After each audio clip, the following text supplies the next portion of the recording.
अपनी लगन दूर जाना, क्यों तू पथ में ही बैठा भुलाना। पाया मानुष का तन आज कर ले भजन ना भुलाना। तेरे जीवन का क्या है ठिकाना। विश्व गुण निर्गुण से परे है, उसका ध्यान करो। पहली बात है सगुण। सगुण सरगुण की कर सेवा, सगुण की सेवा करो। प्रायः लोगों की मान्यता है कि सद्गुरु कबीर सगुण को नहीं मानते, लेकिन सद्गुरु कबीर सगुण को मानते हैं। सगुण किसको कहते हैं? सगुण जिसमें कुछ गुण हो उसको सगुण कहते हैं ना। जिसमें कुछ भी गुण ना हो वह सगुण कैसे हो सकता है? साहब कहते हैं सगुण की सेवा करो। लोग पूजा करते हैं, उपासना करते हैं, ध्यान चिंतन करते हैं, जिसको लेकर वह कुछ भी दे नहीं सकता। जिसे हम भगवान या कुछ भी कहें, भगवान मानते हैं, भगवान मानकर जिसकी उपासना करते हैं, पूजा करते हैं, ध्यान चिंतन करते हैं, वह हमें कुछ भी नहीं दे सकते। लेकिन सगुण सद्गुरु कबीर कहते हैं कि सगुण की सेवा, ये प्राणी जगत ही असली सगुण है, उसकी सेवा करो। सगुण माने जिसमें गुण हो। प्राणियों में गुण है, रज सतम। वैसे रज सतम ये प्रकृति जगत में भी है, तीनों गुण, और मनुष्य में भी है, मानसिक जगत में भी ये तीनों गुण पाए जाते हैं। तो सगुण की सेवा करने की बात होती है, जो हमें कुछ दे। असली भगवान परमात्मा या देवी देवता ये प्राणी जगत है, उनकी सेवा करनी चाहिए। लोग करते क्या हैं कि एक जगदम्बा खड़ा कर दिए और उनकी उपासना करते हैं, सेवा करते हैं, जो हमें कुछ दे नहीं सकता। लेकिन जो असली जगदम्बा है उनकी सेवा कहाँ करते हैं? उनको तो एक गिलास पानी भी देना मुश्किल हो जाता है। इसलिए प्राणियों की से घर में जो बूढ़े माता पिता हैं उनकी सेवा करें। असली जगदम्बा ये माताएं हैं जिन्होंने हमें जन्म दिया और जिन्होंने कुछ पैदा नहीं कर सकते, उनकी उपासना करते। तो असली देवता कौन है? देवी ये माताएं हैं। देवी या देवता जो भी कहें, जो हमें कुछ दे उसे ही देवी देवता, जो कुछ देता है वही तो देवता है। ये देवियां हमें दिया, जन्म दिया, इन्होंने हमें जन्म दिया, 9 महीने तक अपने गर्भ में रखा, कितनी सावधानी पूर्वक हमें पाला पोसा उसका।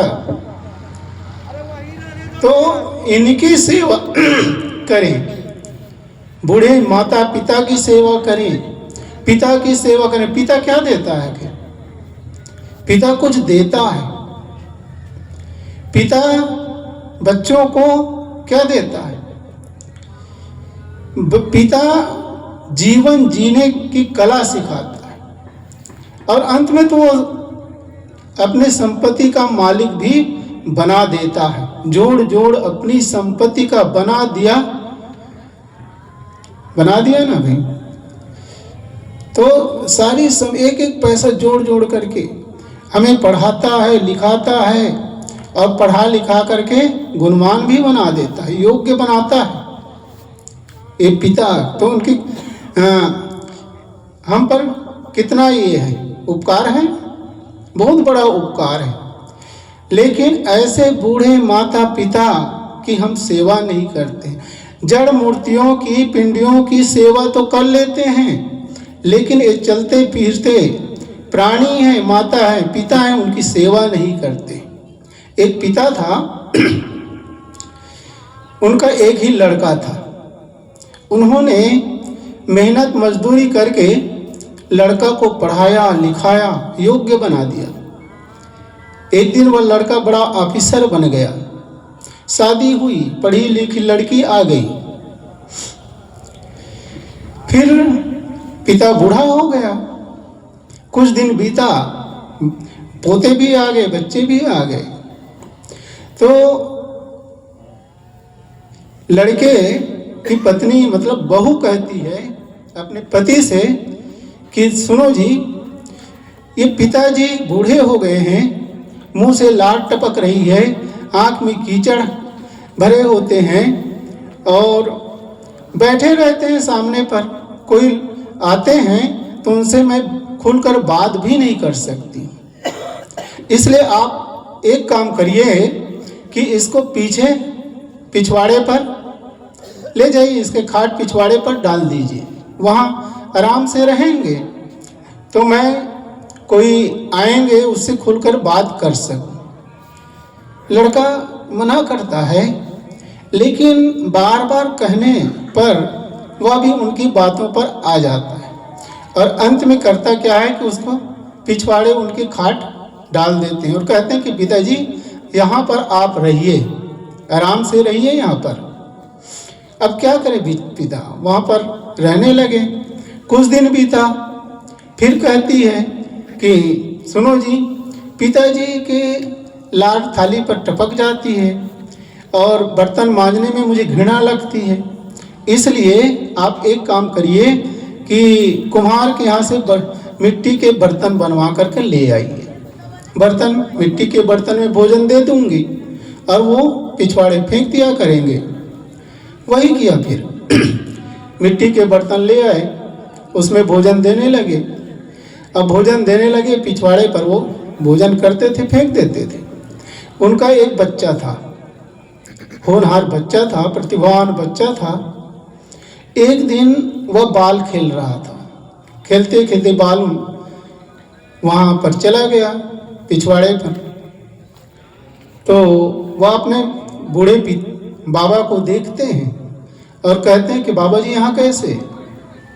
फिर वो अपना बताते हैं जो भी हो, और पिछवाड़े बर्तन पड़े हुए थे तो एक एक बर्तन फिर वो इकट्ठा करने लगे, बच्चे इकट्ठा करते गए। एक दिन क्या हुआ कि बर्तन वहाँ पिछवाड़े से ला करके अपने कमरे में रखते गए। उनके पिताजी देख लिया तो उन्होंने कहा कि ये मिट्टी के बर्तन क्यों इकट्ठे कर रहे हो। तब बच्चा कहता है कि पिताजी आप बड़े ऑफिसर हैं, आपके पास पैसे की कोई कमी तो थी नहीं, है नहीं, इसलिए आप इतने बर्तन इकट्ठे खरीद लाए हैं। और जब आप बूढ़े होंगे, मैं जवान होऊंगा और मेरे पास इतने पैसे नहीं होंगे तो मैं क्या करूंगा। इसलिए आप लोगों के बुढ़ापे के लिए इसको रिजर्व रख रहा हूं। अब इतना सुनते ही उनकी आंखें खुल गई। वो अपनी पत्नी को बुलाते हैं और कहते हैं कि देखो जी बच्चा क्या कर रहा है। तब उन लोगों को समझ में बात आई कि ये हम लोग गलत कर रहे हैं। फिर बूढ़े पिता को सामने लाए, उनकी सेवा करने लगे। तो हम जो कुछ भी करते हैं उसका परिणाम हमें ही भोगना पड़ेगा, परिणाम सामने आएगा ही आएगा। लेकिन आदमी प्रमाद में उसका ध्यान नहीं रखता है, भूल जाता है। तो जो माता पिता हैं यही तो असली सगुण भगवान है, परमात्मा है। उनकी सेवा करें, उनकी उपासना करें, इससे बढ़ करके पूजा और क्या हो सकती है। लेकिन आज बूढ़े माता पिता का तिरस्कार हो रहा है, लोग उनकी सेवा करना नहीं चाहते। तो सदगुरु कहते हैं सगुण सगुण सरगुण की कर सेवा, सगुण की सेवा करो, उनकी उपासना करो। आखिर ईश्वर जो मानते हैं वो लोग भी अंत में क्या कहते हैं? अंत में यही करते हैं, वो वासुदेव कुटुंबकम की बात वहां पर आती है। तब कहते हैं कि प्राणी जगत ही असली ईश्वर है, प्राणियों की सेवा ही ईश्वर की असली पूजा है। इसलिए हम सबको चाहिए कि इस प्राणी जगत की सेवा करें। अब सेवा करने के लिए भी अपनी शक्ति सीमित है, शक्ति सामर्थ्य के अनुसार हमें सेवा करना चाहिए। हर आदमी को सेवा में आगे रहना चाहिए। लोग सेवा से जी चुराते हैं, सेवा करना नहीं चाहते हैं, और सेवा से जी चुराएंगे तो चित्त शुद्ध हो भी नहीं सकता। सेवा से ही चित्त शुद्ध होता है। इसलिए कहीं भी जाएं, सेवा में आगे रहें। बार बार यहाँ भी अनाउंस किया जाता है, कहा जाता है कि सेवा करो, अमनिया करो, ये भी सेवा है। लेकिन लोग जाते कहाँ हैं? उधर ध्यान ही नहीं देते। तो कहीं भी हो, जहाँ भी जाएं, सेवा के काम में आगे रहें। अब फिर देखिए मन में कितनी प्रसन्नता रहेगी। जो आदमी जितना सेवा करता है उतनी ही मात्रा में उनका मन प्रसन्न रहता है, प्रफुल्लित रहता है, अच्छा लगता है। ये अनुभव का विषय। आप सेवा करके देखें, अनुभव करें कि वास्तव में इसका परिणाम क्या होता है। तो सगुण भगवान है, ये प्राणी जगत है, उनकी सेवक मतलब उनके साथ सुंदर बर्ताव करें, लोगों के साथ सुंदर बर्ताव करें, यही तो पूजा है। सगुण की सेवा, सरगुण की करी सेवा, निर्गुण का करो ज्ञान, निर्गुण का ज्ञान प्राप्त करें। निर्गुण जिसमें कोई गुण ना हो, उसका ज्ञान प्राप्त करना है। तो निर्गुण है क्या? वास्तव में निर्गुण अपनी आत्मा है, चेतना है। अपने आप को जानना ही असली ज्ञान है। आप कहेंगे कि अपनी चेतना आत्मा निर्गुण कैसे? वास्तव में चेतन आत्मा में रज सत तम ये 3 गुण हैं। ये तीनों गुण उसमें है नहीं, इसलिए वो निर्गुण है। ये तीनों गुण प्रकृति जगत में पाए जाते हैं। रजोगुण क्रियाशीलता, जहाँ क्रिया होती है, पदार्थों में निरंतर क्रियाएं हो रही है, इसलिए उसमें रज गुण है। तमोगुण पुष्ट होना, बनते हैं फिर पुष्ट होते हैं, और अंत में तमगुण विनाश भी होता है। बनना, पुष्ट होना और बिगड़ना, ये तीनों क्रियाएं निरंतर प्रकृति जगत में चल रही है। और मानसिक जगत में भी रजोगुण हम बोल रहे हैं, ये रजगुण का ही प्रभाव, रजगुण का ही प्रभाव है। बोलना, लिखना, चलना, फिरना, ये रजोगुण है। और तमोगुण प्रसन्नता, मन में प्रसन्नता है, बस वही सद्गुण का प्रभाव है। और तमोगुण अंधकार, तामस। तो ये तीनों गुण मानसिक जगत में और प्रकृति जगत में पाए जाते हैं, लेकिन चेतन आत्मा में ये गुण नहीं है, तीनों गुण, इसलिए वो निर्गुण है। तो निर्गुण का ज्ञान प्राप्त करना है। मैं कौन हूँ, इसी को जानना है, समझना है। अपने आप को जब जान लिया, समझ लिया, तो फिर और कुछ समझना बाकी नहीं रह गया। हम अपने आप को ही नहीं समझ पाते हैं। बुद्धि के स्तर पर तो समझ जाते हैं, ऐसे सुनते हैं, कहते, सुनते, पढ़ते, लिखते, समझ में बात आ जाती है, लेकिन मैं भाव में हम रह नहीं पाते। तो इसका ज्ञान प्राप्त करें। अपनी चेतना, आत्मा, वह है क्या चीज, उसको जानने का प्रयास करे, समझने का प्रयास करे। तो सदगुरु कहते हैं कि निर्गुण का करी ज्ञान, निर्गुण का ज्ञान करो। अपनी आत्मा निर्गुण है, उसका ज्ञान प्राप्त करने की आवश्यकता है। उसको ज्ञान प्राप्त करने का मतलब है समझने की आवश्यकता है। फिर निर्गुण सरगुण से परे तहाँ हमारा ध्यान, हमारा ध्यान निर्गुण और सरगुण से परे होना चाहिए। जो निर्गुण हो और सगुण, निर्गुण और सगुण दो बातें हैं। आत्मा निर्गुण भी है और सगुण भी है, क्योंकि आत्मा में, चेतना में गुण है। कौन से गुण है? ज्ञान गुण है। चेतन जानता है, प्रकाश स्वरूप है। चेतन के प्रकाश से ही हमारी इंद्रियां प्रकाशित हो रही है, हमारा मन प्रकाशित हो रहा है। मन चेतन के प्रकाश से ही काम करता है। चेतन का प्रकाश ना मिले तो फिर मन से काम भी नहीं होगा। इसलिए चेतन में गुण है, ज्ञान गुण। जागृत रूपी जीव है, साहब ने कहा है। जीव कैसा है? जागृत रूप है। जीव सोता थोड़ी है, सोता है क्या? सुषुप्ति अवस्था में भी वह जागृत रहता है, जागृत स्वरूप ही है, जागता है वो।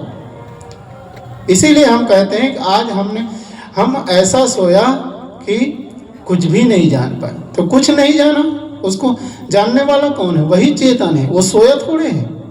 इसलिए ज्ञान स्वरूप है, जागृत स्वरूप है। और निर्गुण इसलिए है कि पहले ही बताया, निर्गुण चेतन आत्मा निर्गुण है, क्योंकि रज सत्तम ये तीनों गुण उसमें नहीं पाए जाते। सदगुरु कहते हैं सरगुण निर्गुण से परे तहाँ हमारा ध्यान, हमारा क्या होना चाहिए? इससे परे, जिसमें जो सगुण ना हो, निर्गुण ना हो, उस पर हमारा ध्यान, अपनी आत्मा पर ध्यान होना चाहिए। मन जब लीन हो जाता है, हो जाता है, तब वह स्थिति आती है। जब तक हमारा मन बाहर बिखरा होता है, चलता रहता है, तब तक वह स्थिति नहीं आ सकती। इसलिए मन को एकाग्र करने की आवश्यकता है। जब मन एकाग्र होगा, मन लीन होगा, तब वह स्थिति आएगी।